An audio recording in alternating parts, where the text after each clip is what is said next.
Nak buka puasa kat luar hari ni. Tapi saya pun boleh pergi mancing kat kolam. Awak kena pilih A ke B? Macam tu saya rasa A mesti kolam. So saya pilih B.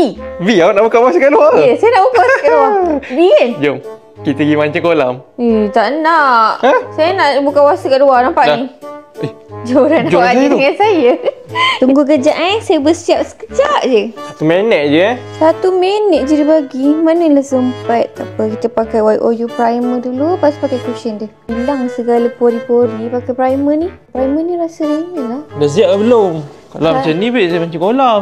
Saya baru siap pakai primer. Sabar boleh? Tak rasa berat muka? YOU cushion ni dia ultra lightweight. Maksudnya sangat ringan. Rasa macam tak pakai apa-apa pun. Lepas tu dalam dia ada ceramide, ada Centella asiatica. So skincare sekali dengan cushion. Tahan lama, lepas tu tak oxidize, and dia ada oil control selama 16 jam. Dah ke belum? Sabarlah yang. Tengok makeup saya smooth kan. Saya pakai primer dengan cushion ni je. A few moments later. Saya dah siap tapi saya nak minta maaf tau. Sebab saya tahu sebagai suami awak tak perlu pun minta izin. Awak cakap je nak pergi mana. Awak nak mancing kolam? Ya, nak. Saya teman Okay. Tapi cantik tak makeup saya? Cantik, cantik. Okey, jom kita mancing kolam. Saya dah bawa joran awak.